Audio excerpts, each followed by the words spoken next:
పాముల Pushpasreevani X deputy CM ఈరోజు press meet పెట్టడానికి ముఖ్య కారణం ఏంటి అని అంటే, ఏదైతే కూటమి ప్రభుత్వం విద్యుత్ ఛార్జీలు ఏవైతే పెంచి సామాన్య ప్రజల మీద మోపినటువంటి భారం ఏదైతే ఉందో దానిని నిరసిస్తూ ఈరోజు ప్రభుత్వాన్ని ప్రశ్నించే దానిలో భాగంగా ఈరోజు ప్రెస్ మీట్ పెట్టడం జరిగింది. చంద్రబాబు నాయుడు గారు ఎలక్షన్కి ముందు ఒక నినాదాన్ని ప్రజల్లోకి తీసుకెళ్ళడం జరిగింది. అది ప్రతి ఒక్కరికి కూడా తెలుసు.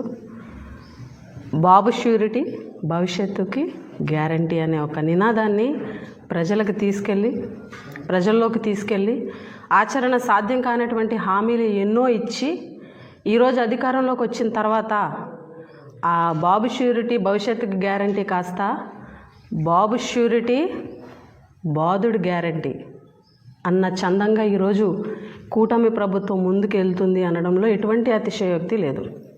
ఎందుకనంటే, ఏదైతే చంద్రబాబు నాయుడు గారు గతంలో ఎన్నికల ప్రచారంలో భాగంగా ఎన్నో సందర్భాల్లో మా ప్రభుత్వం వస్తే వచ్చే 5 సంవత్సరాలు కూడా విద్యుత్ ఛార్జీలు పెంచము, ఎట్టి పరిస్థితుల్లో ₹1 కూడా పెంచము, మీరు ఎంత కరెంటు వాడుకున్నా 24 గంటలు కరెంటు ఇస్తాము, రైతులకి 9 గంటల కరెంటు ఇస్తాము, కానీ విద్యుత్ ఛార్జీలు మాత్రం పెంచము, అవసరమైతే మీరే తయారు చేసుకొని మీరే ఉత్పత్తి చేసుకొని మీరే వినియోగించుకునేలా చేస్తానని చెప్పేసి చంద్రబాబు నాయుడు గారు 2023 సభలో పులివెందులు ఎక్కడో మాట్లాడడం జరిగింది. ఒకసారి ఆ వీడియో ఏంటని మనం ఒకసారి పరిశీలిస్తే,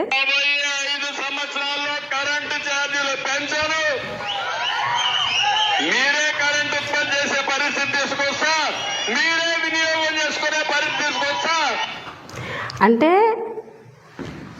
ఎలక్షన్కి ముందు తెలుగుదేశం నాయకులు, కూటమి పెద్దలు, చంద్రబాబు నాయుడు గారు వీళ్ళందరూ కూడా ప్రజలకి అబద్ధపు మాటలు చెప్పారు అనడానికి నిదర్శనం. ఎందుకనంటే, ఈరోజు అధికారంలోకి వచ్చిన తర్వాత వాళ్ళ ప్రభుత్వం అధికారంలోకి వచ్చి చంద్రబాబు నాయుడు గారు ముఖ్యమంత్రి అయిన తర్వాత ఈ కూటమి ప్రభుత్వంలో ఈ 6 నెలల్లోనే వాళ్ళ ప్రభుత్వం వచ్చిన ఈ 6 నెలల్లోనే మొన్న దీపావళికి సుమారుగా 6,072 కోట్ల భారం అయితే ప్రజలకి, ఇప్పుడు 9,000 కోట్ల రూపాయలు, 9,412 కోట్ల రూపాయలు భారం ఈ డిసెంబరు వినియోగం నుంచి, అంటే జనవరిలో బిల్లు వస్తుందన్నమాట. అంటే జనవరి నుంచి ఆంధ్ర రాష్ట్రంలో ఉన్నటువంటి సామాన్య ప్రజలకి యూనిట్కి వచ్చి ₹2.19 ఎక్స్ట్రా ఈ ప్రభుత్వం వసూలు చేయబోతుంది.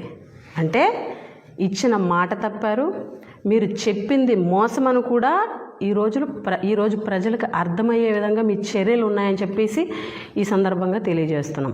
అంటే 6,072 కోట్లు, అలాగే ఈ 9,400 కోట్లు వెరసి 15,485 కోట్లు రూపాయలు భారం ఆంధ్ర రాష్ట్ర ప్రజలకి. అంటే ఎలక్షన్ ముందు సూపర్ 6 అన్నారు, సూపర్ 6లోని ఏ ఒక్క అంశాన్ని కూడా ఈరోజు ప్రజలకి నెరవేర్చేటువంటి పరిస్థితి లేదు. తెలుగుదేశం నాయకులు ఎలక్షన్కి ముందు సంక్రాంతి కానుక, క్రిస్మస్ కానుక, రంజాన్ కానుక ఇవన్నీ ఇస్తామని చెప్పారు. ఈరోజు క్రిస్మస్ కానుక, సంక్రాంతి కానుక ఏంటి అని చూస్తే ప్రజలకి విద్యుత్ ఛార్జీల భారం యూనిట్కి ₹2.19 ఈరోజు అదనంగా కట్టేటువంటి పరిస్థితి. ఇదేనా మీరు ఇచ్చినటువంటి భవిష్యత్తు గ్యారంటీ అని ఆ రోజు చెప్పింది? బాధుడే బాధుడు అని చెప్పేసి ఊరూరు తిరిగారు తెలుగుదేశం నాయకులు అందరూ కూడా, బాధుడే బాధుడు, బాధుడే బాధుడు. ఈరోజు కూటమి ప్రభుత్వంలో కరెంటు ఛార్జీలు బాధుడే బాధుడు, అలాగే నిత్యావసర వస్తువులు పప్పులు, అదేవిధంగా ఆయిల్ రేట్స్, ఇసుక రేట్లు, మద్యం రేట్లు, ఈరోజు కరెంటు ఛార్జీలు బాధుడే బాధుడు. ఎలక్షన్ ముందు ఎన్ని హామీలు ఇచ్చారు? తల్లికి వందనం అన్నారు. ఏది తల్లికి వందనం? ఈరోజు మీరు బడ్జెట్లో పెట్టింది ఎంత? ఏదైనానంటే రూట్ మ్యాప్ వేసి వచ్చే సంవత్సరం ఇస్తామని చెప్పేసి చెప్పడం. మహిళలకి స్త్రీ శక్తి, మహిళలకు అండగా ఉంటుంది మా ప్రభుత్వం అని చెప్పారు. ఈరోజు ఈ 6 నెలల్లో ₹1 అయినా సరే మహిళల కోసం ఈ ప్రభుత్వం ఖర్చు పెట్టిందా? అదేవిధంగా గ్యాస్ సిలిండర్ అని చెప్పి అదో పెద్ద మోసం. సంవత్సరానికి 3 సిలిండర్లని మార్చి 31కి ఒక సిలిండర్ ఇచ్చేటువంటి కార్యక్రమం, అది పెద్ద మోసం. ఉచిత బస్సు అన్నారు, ఉచిత బస్సు అసలు అడ్రస్సే లేదు. 50 ఏళ్ళకి పెన్షన్ అన్నారు, అది అడ్రస్ లేదు. బీసీలకి 50 ఏళ్ళకి పెన్షన్ అన్నారు, ఎక్కడ ఊసు కూడా లేదు. ఈరోజు ఎలక్షన్ ముందు ఇచ్చినటువంటి హామీలు ఏవైతే ఉన్నాయో అవన్నీ కూడా మోసపూరితమైనటువంటి హామీలు ఇచ్చి అబద్ధాలు చెప్పి ఈరోజు గద్దెనెక్కి ప్రజల నెత్తి మీద బాధుడే బాధుడని చెప్పి భారం మోపి అన్ని ఛార్జీలు పెంచుకుంటూ పోతూ ఒక్క రూపాయి వాళ్ళకి ఆదాయం లేకుండా ఈరోజు ఏ ఒక్క పథకం ద్వారా కూడా ఒక్క రూపాయి రాకుండా అష్ట కష్టాలు పడేటువంటి పరిస్థితి ఈరోజు రాష్ట్రంలో ఉంది. ఈరోజు ప్రజలు ఎన్ని ఇబ్బందులు పడుతున్నారంటే, గతంలో జగన్మోహన్ రెడ్డి గారి ప్రభుత్వంలో ప్రతి 2 నెలలకి ఏదో ఒక పథకం రావడం వల్ల ఇంట్లో ఉన్నటువంటి మహిళలు, ఇంట్లో ఉన్నటువంటి ఖర్చులు కానీ, ఇంట్లో ఉన్నటువంటి పరిస్థితులను చక్కదిద్దుకునేటువంటి పరిస్థితి ఉండేది. కానీ ఈరోజు ఈ ప్రభుత్వంలో ఒక్క రూపాయి కూడా ఏ పథకం రూపంలో ఇవ్వకపోవడం వల్ల ఈరోజు డైలీ ఫైనాన్స్లు పెరిగిపోయినాయి. మీరు కావాలంటే గ్రామాల్లోకి వెళ్ళి కనుక్కోండి, డైలీ ఫైనాన్స్లు పెరిగిపోయినాయి. ప్రజలు అప్పుల బారిన పడుతున్నారు. ఈ ప్రభుత్వం వస్తే అతివృష్టి లేకపోతే అనావృష్టి అన్నట్టుగా మొన్నటి వరకు వర్షాలు లేవు, ఇప్పుడేమో పంట చేతికి వచ్చే టైంకి వర్షాలు. అంటే అన్ని రకాలుగా కూడా ఈ ప్రభుత్వంలో ప్రజలు నష్టపోయేటువంటి పరిస్థితి, అప్పుల బారిన పడేటువంటి పరిస్థితి, ఒక్క పథకం కూడా ఈ ప్రభుత్వం ఇవ్వలేనటువంటి పరిస్థితి, పచ్చి అబద్ధాలాడి ఈరోజు అధికారంలోకి వచ్చినటువంటి పరిస్థితి కళ్ళ ముందు కనిపిస్తుంది. ఈరోజు పెరిగిన రేట్లు చూస్తుంటే రాష్ట్ర చరిత్రలోనే 5 నెలల్లో 15,480 కోట్ల భారం మోపినటువంటి ముఖ్యమంత్రి ఎవరు అని అంటే చంద్రబాబు నాయుడు గారు మాత్రమే. ఆ చరిత్ర చంద్రబాబు నాయుడు గారికి మాత్రమే దక్కుద్ది. మీరు చెప్పినటువంటి మాటకి ఈరోజు మీరు చేసేటువంటి చేతలకి ఎటువంటి సంబంధం లేదు. ఎప్పటిలాగానే 14 ఏళ్ళు ముఖ్యమంత్రిగా పనిచేసినప్పుడు ఎలాగైతే అధికారంలోకి రావడానికి ముందు ఆచరణ సాధ్యం కానటువంటి హామీలు చెప్పేసి గెలిచిన తర్వాత ఏ రకంగా అయితే హామీలన్నీ పక్కన పెట్టి ప్రజలను మోసం చేశారో సేమ్ అదే తీరు. చంద్రబాబు నాయుడు గారు మారారేమో, పథకాలు ఇస్తారేమో అని ప్రజలు ఆశపడి ఓటు వేస్తే ఈరోజు నట్టేట ప్రజల్ని ముంచేస్తున్నారు. జగన్మోహన్ రెడ్డి గారు 5 సంవత్సరాల్లో 2,72,000 కోట్ల రూపాయలు డీబీటీ ద్వారా నేరుగా ప్రజల ఖాతాల్లోనే రూపాయి లంచం లేకుండా వేశారు. ఈరోజు ఒక్క రూపాయి కూడా మీ ప్రభుత్వం నుంచి ఒక్క పథకం రూపంలో కూడా ప్రజలకు ఒక్క రూపాయి కూడా అందలేదు. అంటే రాష్ట్రంలో పరిస్థితి ఎలాగుందంటే, అంటే చిన్న సామెత, పెద్దవాళ్ళు చెప్పినటువంటి సామెత, కొసర కోసం కొట్టుకెళ్తే అసలుకే ఎసరు వచ్చిందట. అలా ఉంది ఈ రాష్ట్రంలో ఉన్నటువంటి కూటమి ప్రభుత్వం యొక్క తీరు. రాష్ట్ర ప్రజలు జగన్మోహన్ రెడ్డి గారి కన్నా కొంచెం ఎక్కువ పథకాల రూపంలో వస్తుందని ఆశపడి ఓటేస్తే ఈరోజు వాళ్ళ ఆశ నిరాశగా మిగిలిపోయింది. ఈరోజు ఏదైతే విద్యుత్ ఛార్జీలు పెంచి పైగా ఏమంటున్నారంటే జగన్మోహన్ రెడ్డి గారు చేసినటువంటి అప్పుల వల్ల, జగన్మోహన్ రెడ్డి గారు చేసినటువంటి విద్యుత్ ఒప్పందాల వల్ల అని మాట్లాడుతూ గత 5 రోజులుగా, అంటే వారం రోజులుగా ఏదైతే ఎల్లో మీడియాలో ఈ సెకీకి జరిగినటువంటి ఒప్పందాల గురించి, విద్యుత్ ఒప్పందాల గురించి ఇష్టం వచ్చినటువంటి రాతలు రాస్తూ పైశాచిక ఆనందం పొందుతున్నారు. అంటే ఈ ఒక్కటే కాదు, గెలిచిన దగ్గర నుంచి ప్రతీ నెల ఏదో ఒక అబద్ధం చెబుతూ, ప్రతీ నెల ఏదో ఒక అభాండం జగన్ గారి మీద వేస్తూ, డైవర్షన్ పాలిటిక్స్ చేస్తూ కాలం గడిపేస్తున్నారు. ఎంతసేపు జగన్ గారి మీద పడి ఏడవడం తప్ప ప్రజలకి ఏం చేశారంటే ఆన్సర్ ఉండదు. సరే, మీరు అన్నట్టుగా విద్యుత్ ఒప్పందాల గురించి మాట్లాడుకుందాం. అసలు విద్యుత్ ఒప్పందాలు 2014 నుంచి 2019 వరకు ఎలా విద్యుత్ ఒప్పందాలు జరిగాయి, 2019 నుంచి 24 వరకు ఎలాంటి ఒప్పందాలు జరిగాయి ఏంటి అన్న దాని గురించి ఒకసారి మాట్లాడుకుందాం. 2014 నుంచి 2019 వరకు చంద్రబాబు నాయుడు గారు ముఖ్యమంత్రిగా ఉండగా ఏవైతే విద్యుత్ ఒప్పందాలు ఉన్నాయో, ఒకటి విండ్ పవరు, 2 సోలార్ పవరు. ఈ రెండింటికి సంబంధించి ఒప్పందాలు ఎలా జరిగాయంటే సోలార్ పవర్ గురించి తీసుకుందాం. సోలార్ పవర్కి వచ్చేసరికి 2400 మెగావాట్ల సోలార్ పవర్కి ఎలా పీపీఏ చేసుకున్నారు అంటే, పీపీఏ అంటే పవర్ పర్చేజ్ అగ్రిమెంటు, విద్యుత్ కొనుగోలు ఒప్పందాలు ఎలా చేసుకున్నారు?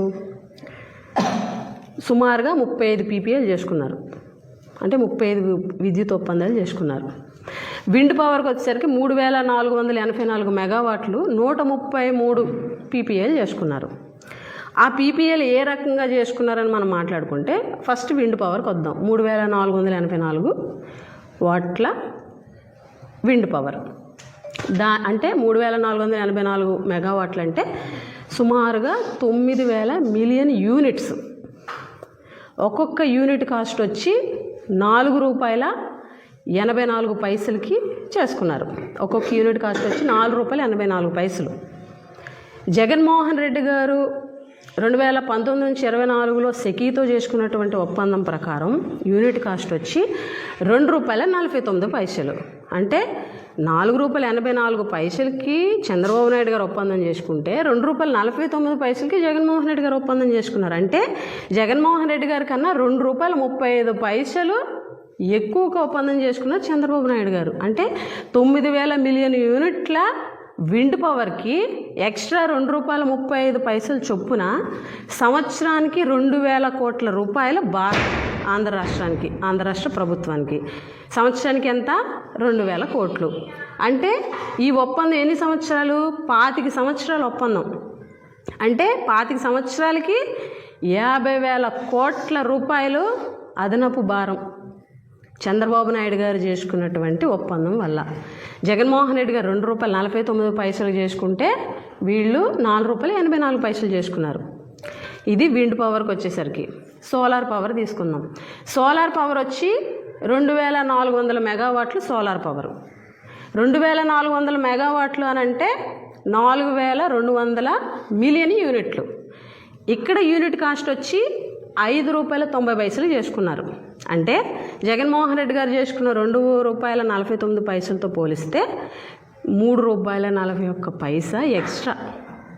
అంటే ఈ 2400 మెగావాట్లు అంటే 4200 మిలియన్ యూనిట్స్కి యూనిట్ కాస్ట్ ₹3.41 ఎక్స్ట్రా. అంటే సంవత్సరానికి వచ్చి 1500 కోట్ల రూపాయలు.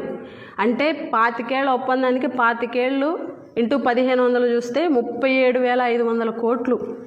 వెరసి wind power and solar power రెండు కలిపి 87,500 కోట్ల రూపాయలు 25 ఆంధ్ర రాష్ట్రం యొక్క ఆదాయం ఆవిరైపోతుంది చంద్రబాబు నాయుడు గారు చేసుకున్న ఒప్పందం వల్ల. అదే జగన్మోహన్ రెడ్డి గారు చేసుకున్నటువంటి ఒప్పందం ₹2.49కి జగన్ గారు చేసుకున్నటువంటి ఒప్పందం వల్ల 1,10,000 కోట్ల రూపాయల ఆదాయం. అయితే ఎవరు విజనరీ ముఖ్యమంత్రి? ఎవరు ఎక్కువ ఒప్పందానికి చేసుకున్నారు పీపీఏలు? ఎవరు తక్కువ పీపీఏ చేసుకున్నారు? జగన్మోహన్ రెడ్డి గారే కదా. ₹2.49 తక్కువ కదా. మీరు చేసుకున్నటువంటి పీపీఎల్తో పోల్చుకుంటే ఈరోజు ₹2.49 అంటే మీ మీద చాలా తక్కువ. అలాంటిది ఈరోజు జగన్మోహన్ రెడ్డి గారు ఆదాని అని అంటున్నారు. అసలు ఆదానితోటి ఒప్పందం చేసుకున్నట్టు ఎక్కడైనా ఉందా? జగన్మోహన్ రెడ్డి గారు ప్రభుత్వం చేసుకున్నటువంటి ఒప్పందం సెకీతోటి. సెకీ అంటే ఏంటి? సెంట్రల్ గవర్నమెంట్ సంస్థ. పోనీ మీరే అంటున్నారు ఏదో జరిగిపోయిందని. ఆ పీపీఎల్ రద్దు చేసేటువంటి ధైర్యం మీకుందా? గత ప్రభుత్వం చేసుకున్నటువంటి పీపీఎల్ని రద్దు చేసుకునే ధైర్యం ఈ ప్రభుత్వానికి ఉందా? కూటమి ప్రభుత్వానికి ఉందా? స్ట్రైట్గా మేము క్వశ్చన్ చేస్తున్నాం. దీనికి సమాధానం చెప్పండి. చెప్పగలరా? చెప్పలేరు. రోజు వార్తల మీద వార్తలు. Diversion politics. ఎన్ని రోజులు డైవర్షన్ పాలిటిక్స్ చేస్తారు? 6 నెలలు అయిపోతుంది. ప్రజలకి ఏం చేస్తారో చెప్పండి. మళ్ళీ అంటారు అప్పులు. జగన్మోహన్ రెడ్డి గారు చేసినటువంటి అప్పుల వల్ల ఇదంతా మేము చేయాల్సి వస్తుందని. అది కూడా మాట్లాడుకుందాం. 2014 చంద్రబాబు నాయుడు గారు గద్దెనెక్కే టైంకి, అంటే 2014 జూన్ టైంకి ఆంధ్ర రాష్ట్రంలో విద్యుత్ రంగంలో ఉన్నటువంటి టోటల్ అప్పులు 29,000 కోట్లు. ఎప్పుడు? 2014 జూన్ నాటికి. అంటే చంద్రబాబు నాయుడు గారు అధికారంలోకి ఎక్కబోయే ముందు 2019 మార్చి 31కి అంటే చంద్రబాబు నాయుడు గారు దిగిపోయే టైంకి రాష్ట్రంలో విద్యుత్ రంగం టోటల్ అప్పులు వచ్చి 86,000 కోట్లు. ఈరోజు జగన్మోహన్ రెడ్డి గారు దిగిపోయే టైంకి 1,26,000 కోట్లు. అంటే 2014 నుంచి 2019 వరకు వార్షిక వృద్ధి రేటు అంటే యాన్యువల్ గ్రోత్ రేటు అప్పుల్లో 23% చంద్రబాబు నాయుడు గారిది అయితే annual growth rate Jaganmohan Reddy గారు విద్యుత్ రంగంలో అప్పుల విషయంలో 7.8. అంటే అప్పుల విషయంలో ఎంత డిఫరెన్స్ ఉందో ఒకసారి గమనించండి. జగన్మోహన్ రెడ్డి గారు ఈ రాష్ట్రంలో డిస్కమ్లో ఏవైతే ఉన్నాయో అవన్నీ కూడా కొలాప్స్ అయిపోతుంటే ఈరోజు వాటి నుంచి బయట పడేసేలా చేసింది జగన్మోహన్ రెడ్డి గారు. అంటే సంక్షోభంలోకి డిస్కమ్లు వెళ్లకుండా వాటిని బయట పడేసింది జగన్మోహన్ రెడ్డి గారు. ఈరోజు ఒప్పందాల విషయంలో మీదే తప్పు, ఎక్కువ రేటుకు ఒప్పందాలు చేసుకొని అప్పులు మీరే ఎక్కువ చేశారు. ఈరోజు మీరు ఏదైతే ఎలక్షన్ ముందు ఇచ్చినటువంటి హామీలు నెరవేర్చకుండా ప్రజలను మోసం చేసి ఈరోజు ప్రశ్నిస్తున్నారని, అడుగుతున్నారని, ఎందుకింత భారం మోపుతున్నారని ప్రతిపక్షాలు ప్రశ్నిస్తున్నాయని చెప్పేసి తీసుకెళ్ళి జగన్మోహన్ రెడ్డి గారి మీద నెపం తోసేస్తున్నారు. ఇంకెంతసేపు జగన్మోహన్ రెడ్డి గారు ఎంతకాలం? 1వ నెల, 2వ నెల గత ప్రభుత్వం యొక్క 6 నెలలైనా ఇంకా గత ప్రభుత్వం జగన్మోహన్ రెడ్డి గారి మీదే. మీరు చేసే అబద్ధాలకి, మీరు చేసే ఆరోపణలకి, మీరు రోజు రాసే మీ రాతలకి ఒక్కటి ప్రూఫ్ ఉంటుందా అంటే ఉండదు. ఈరోజు జగన్మోహన్ రెడ్డి గారు ప్రెస్ మీట్ పెట్టి ప్రతి ప్రెస్ మీట్లో కూడా డాక్యుమెంటేషన్ తోటి, ప్రూఫ్లతోటి ఆయన ఆన్సర్ ఇస్తున్నారు. విద్యుత్ ఛార్జీలు అనేవి పెంచము అని చెప్పి చంద్రబాబు నాయుడు గారు చెప్పారా లేదా? ఇప్పుడు నేను వీడియో చూపించానా? పోనది ఏ ఛానల్? మీ ఎల్లో మీడియానే కదా, మీ ఛానల్సే కదా, మీ ఛానల్లోనే లైవ్ ప్రసారం కదా, పులివెందుల్లోనే మీరే మాట్లాడారు కదా చంద్రబాబు నాయుడు గారు. ఎట్టి పరిస్థితుల్లో పెంచం. గతంలోని మీ నాయకులు, మీ కార్యకర్తలు బాధుడే బాధుడు, ఇదేం కర్మ రాష్ట్రానికి అనే స్లోగన్స్ తోటి ప్రజల్లోకి వెళ్ళారు, ప్రజల్లో తిరిగారు, రేట్లు పెరిగిపోతున్నాయని. ఈరోజు పప్పుల రేట్లు ఎలాగున్నాయి, నూనె రేట్లు ఎలాగున్నాయి, మీరు ఇస్తానన్న ఉచిత ఇసుక ఏమైంది, మద్యం రేట్లు జగన్మోహన్ రెడ్డి గారు పెంచేశారు, అది ఇదని అన్నారు, మేము తగ్గించేస్తామన్నారు. మద్యం రేట్లు ఎక్కడ తగ్గాయి? అవే రేట్లతో మీరు ఇస్తున్నారా లేదా? ఈరోజు ఎవరైతే పాపం ఆక్షన్ వచ్చిందో వాళ్ళందరినీ మీరు ఇబ్బందులు పెడుతున్నారా లేదా బ్లాక్మెయిల్ చేసి? ఇంత దారుణమైనటువంటి హామీలు, మోసాలు ప్రజలను చేసి ఈరోజు మీరు గద్దెనెక్కారు. అమ్మఒడి లేదు, విద్యాదీవెన లేదు, వసతి దీవెన లేదు, రైతు భరోసా లేదు, నాడు నేడు స్కూల్స్ లేవు, 17 మెడికల్ కాలేజీలోనే ఆగిపోయినాయి, ఇంజనీరింగ్ కాలేజ్ ఆగిపోయింది. ఏ ఒక్కటి కూడా ముందుకెళ్ళట్లేదు. మీరు చెప్పిన హామీలు ఒక్కటైనా చేశారా అంటే అది లేదు. తల్లికి వందనం కానీ ఏదీ లేదు. 20 లక్షల ఉద్యోగాలు అన్నారు, ఒక్క ఉద్యోగం అని ఇచ్చారా? పైగా ఉద్యోగాలు తీసేస్తున్నారు. వాలంటీర్స్ కానీ, ఈరోజు ఎక్సైజ్లో కానీ, ఎండియూ వెహికల్స్ కూడా రేపో మోపో తీసేస్తారు. వాళ్ళు ఉద్యోగాలు తీసుకుంటూ వెళ్ళిపోతున్నారు. రాజకీయ కక్షలు అంతే తప్ప మీ ప్రభుత్వంలో పేద ప్రజలకు ఒరిగింది ఏమీ లేదు. ఇది మోసం చేసినటువంటి ప్రభుత్వం, ఇది దగా ప్రభుత్వం. ఈరోజు ప్రజల ముందుకి తెలుగుదేశం పార్టీ వాళ్ళు వెళ్ళలేని పరిస్థితి ఉంది. ఎందుకనంటే మీరు ఇచ్చినటువంటి హామీలు ప్రజలు అడుగుతున్నారు కాబట్టి ఎవరు వెళ్ళలేని పరిస్థితి ప్రజల్లోకి. ఇప్పటికీ బూచి చూపించి వ్యక్తిగత విమర్శలు జగన్ గారిని చేస్తూ పాలన ముందుకు తీసుకెళ్తున్నారు. అంతే తప్ప మీ పాలనలో చిత్తశుద్ధి లేదు, మీరు ఇచ్చినటువంటి హామీలకు ఎటువంటి భరోసా లేదు. హామీలన్నీ తుంగలో తొక్కుతున్నారు.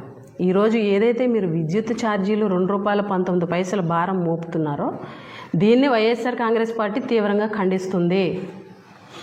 ప్రజలపై భారం మోపడాన్ని తీవ్రంగా ఖండిస్తుంది. మీరు ఇచ్చినటువంటి హామీలు నెరవేర్చండి. ఇలాంటి మోసాలు చేయొద్దని చెప్పేసి మీడియా ద్వారా మిమ్మల్ని కోరుతున్నాం. Thank you.